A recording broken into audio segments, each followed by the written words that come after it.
ನಮ್ಮ ಮೈಸೂರು ನಮಸ್ಕಾರ Mysuru. Hey guys, it's మీ Sriharsha. Welcome to my YouTube channel. అందరూ ఎలా ఉన్నారు?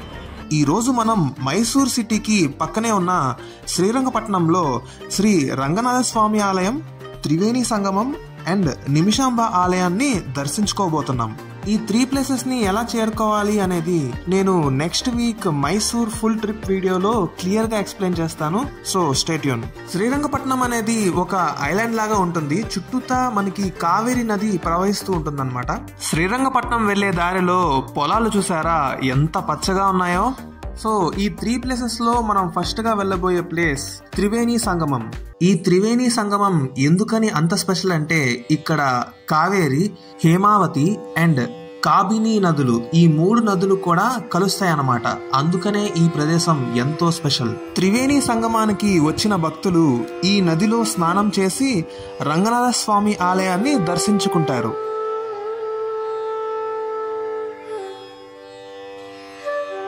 భక్తులు ఈ ప్లేస్ కి ముఖ్యంగా పితృదేవతలకు పిండ ప్రదానం పెట్టడానికి వచ్చేస్తారు.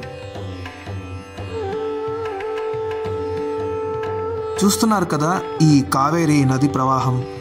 చుట్టూతా పచ్చని చెట్లు, పక్షులతో ఎంతో అద్భుతంగా ఉంది.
త్రివేణి సంగమంలో దర్శనం కంప్లీట్ చేసుకొని మనం ఇప్పుడు నిమిషాంబ ఆలయానికి వెళ్ళిపోదాం. Let's go.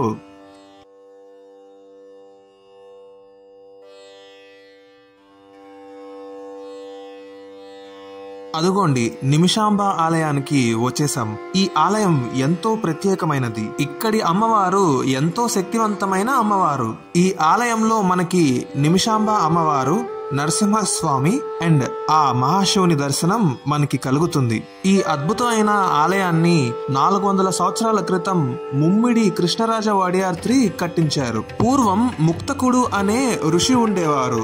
ముక్తకుడు లోక కళ్యాణం కోసం ఒక యాగాన్ని స్టార్ట్ చేస్తారు. రాక్షసులు ఆ యాగాన్ని చూసి ఆ యాగం వల్ల రాక్షసులకు పెద్ద ప్రాబ్లం అని చెప్పేసి ఆ యాగాన్ని భంగం కలిగించడానికి ట్రై చేస్తూ ముక్తకుడిపై దాడి చేస్తారు. ఆ రాక్షసులతో పోరాడలేక ముక్తకుడు పార్వతీదేవిని ప్రార్థిస్తారు. అప్పుడు యజ్ఞగుండంలోంచి ఉగ్ర రూపం దాల్చి వచ్చిన అమ్మవారు 1 నిమిషంలో రాక్షసులను సంహరించారు. అలా ముక్తకుడి కోసం వచ్చిన అమ్మవారు 1 నిమిషంలో రాక్షసులను సంహరించారు కాబట్టి అమ్మవారికి నిమిషాంబ అమ్మవారు అని పేరు వచ్చింది. గుడి పక్కనే ఉన్న ఈ కావేరి నది ఎంతో అద్భుతంగా ఉంది.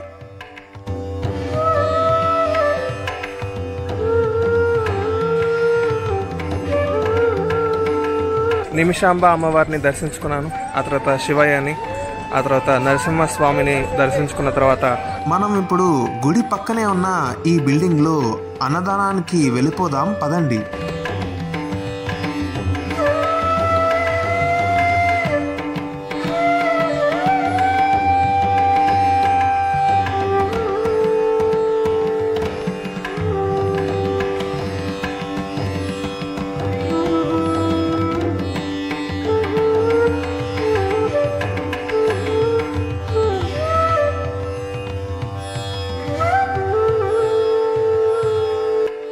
నిమిషాంబ అమ్మవారి టెంపుల్ ని దర్శించుకున్న తర్వాత మనం ఇప్పుడు రంగనాథ స్వామి ఆలయానికి వెళ్ళిపోదాం. Let's go.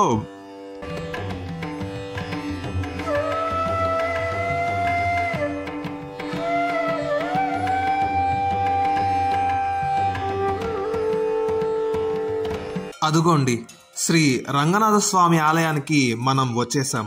ఈ ఆలయంలో ఉన్న విష్ణుమూర్తిని మనం దర్శించుకునే ముందు ఈ ఆలయం గురించి కొన్ని ముఖ్యమైన విషయాలు నేను మీతో చెప్పాలి. అవేంటంటే, ఆర్కియలాజికల్ సర్వే ఆఫ్ ఇండియా ప్రకారం ఈ ఆలయం ఎంతో పురాతనమైనది. ఈ ఆలయంలో ఉన్న శాసనం ప్రకారంగా ఈ ఆలయాన్ని వెస్ట్రన్ గంగా డైనస్టీకి చెందిన తిరుమలయ్య గారు 984 CE అంటే సామాన్య శకంలో కట్టించారు. ఆ తర్వాత 12వ శతాబ్దంలో శ్రీరంగపట్నాన్ని హొయసల రాజులు పాలిస్తున్న కాలంలో విష్ణువర్ధన అనే మహారాజు ఉండేవారు. ఆయన రామానుజాచార్యుల వారికి ఒక అగ్రహారం కింద శ్రీరంగపట్నాన్ని ఇచ్చేశారు. ఇక్కడ అగ్రహారం అంటే ఒక రాజు దేవాలయాల అభివృద్ధి కోసం, ఒక ప్రాంతం యొక్క సంస్కృతి సాంప్రదాయాల అభివృద్ధి కోసం బ్రాహ్మణుల బాగోగులను చూసుకుంటూ ఆలయ ప్రాంతాన్ని ఆ మనిషికి రాసి ఇవ్వడం. అండ్ ఇక్కడ రామానుజాచార్యుల వారు ఎవరంటే, పూర్వంలో శివభక్తులకు విష్ణు భక్తులకు జరుగుతున్న గొడవల కారణంగా అప్పటి రాజులు ఎన్నో ఆలయాలను ధ్వంసం చేశారు. ఆడవారిని ఆలయాలకు రానిచ్చేవారు కాదు. ఇలా ఇంకా ఎన్నో ఘోరాలు జరుగుతున్నప్పుడు ఆ విష్ణుమూర్తి పవలించే ఆదిశేషుల వారు జరుగుతున్న దారుణాలను చక్కదిద్దాలని భూలోకంలో రామానుజాచార్యుల వారిగా అవతరించారు. రామానుజాచార్యుల వారు భూలోకంలో ఉన్న మానవులకు విష్ణు సాంప్రదాయాల గురించి బోధిస్తూ మన సనాతన ధర్మాన్ని కాపాడారు. ఆ తర్వాత వచ్చిన హొయసల రాజులు, మైసూరు వడియార్ రాజులు ఈ ఆలయాన్ని ఎంతో అద్భుతంగా అభివృద్ధి చేశారు. ఈ ఆలయ గోపురాన్ని గనక మనం చూస్తే విజయనగర సామ్రాజ్యానికి సంబంధించిన ఆర్కిటెక్చర్ మనకి కనిపిస్తుంది. ఈ ఆలయంలో మనకి విష్ణుమూర్తి 7 తలల ఆదిశేషుపై పవలించి ఉంటారు. విష్ణుమూర్తి పాదాల దగ్గర లక్ష్మీదేవి, శ్రీదేవి, భూదేవి అండ్ బ్రహ్మదేవులు మనకి దర్శనమిస్తారు. దర్శనం కంప్లీట్ చేసుకొని బయటకు వచ్చిన తర్వాత నాకు ఈ బోర్డు కనిపించింది. ఇక్కడి వారిని ఇదేంటి అని అడిగితే నాకు ఇలా చెప్పారు. యాక్చువల్ గా చెప్పాలంటే ఇలాంటి రంగనాథ స్వామి ఆలయాలు మనకి 5 టెంపుల్స్ ఉన్నాయి. వాటిని పంచరంగ క్షేత్రాలు అని పిలుస్తారు. వీటిలో ముఖ్యమైనవి 3 ఆలయాలున్నాయి. వాటిని ఆదిరంగ, మధ్యరంగ అండ్ అంత్యరంగ ఆలయాలు అని పిలుస్తారు. మనం ఇప్పుడు దర్శనం కంప్లీట్ చేసుకున్నది ఆదిరంగ ఆలయం. ఇదే శ్రీరంగపట్నంలో ఉంది.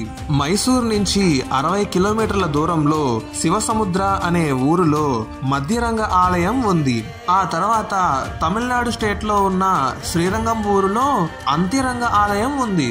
అలాగా 2 ఆలయాలు కర్ణాటక స్టేట్ లో ఉంటే ఒక ఆలయం తమిళనాడు స్టేట్ లో ఉంది. అండ్ ఈ 3 ఆలయాలు కావేరీ నది తీరానికి దగ్గరలోనే ఉన్నాయి. యాక్చువల్ గా చాలా మందికి తమిళనాడు స్టేట్ శ్రీరంగంలో ఉన్న రంగనాథ స్వామి ఆలయం గురించి తెలుసు. బట్ కర్ణాటక స్టేట్ మైసూర్ శ్రీరంగపట్నంలో ఉన్న రంగనాథ స్వామి ఆలయం గురించి తెలియదు. ఈ 2 టెంపుల్స్ సిమిలర్ నేమ్స్ తో ఉన్నప్పటికీ ఈ 2 కూడా డిఫరెంట్ టెంపుల్స్ అన్నమాట.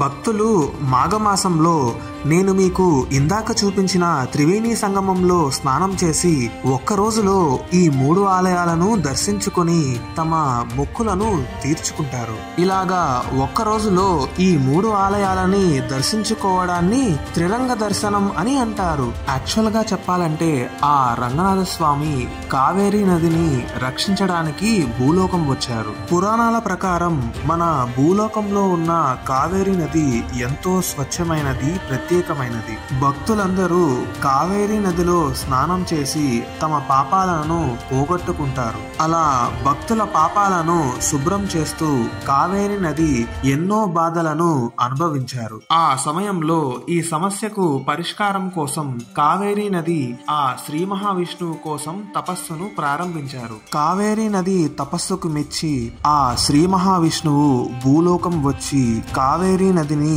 దీవించారు. అలా ఆ శ్రీ మహావిష్ణువు కావేరీ నది తీరాన రంగనాథ స్వామిలా వెలసి కావేరీ నదిలో స్నానం చేసే భక్తుల పాపాల నుండి కావేరీ నదిని కాపాడేశారు.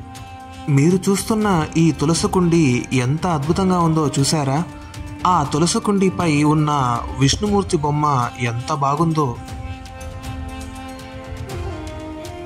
అండ్ ఇక్కడ గనక మీరు చూస్తే విష్ణుమూర్తి అవతారాలు అన్నీ కూడా మీకు క్లియర్గా కనిపిస్తాయి.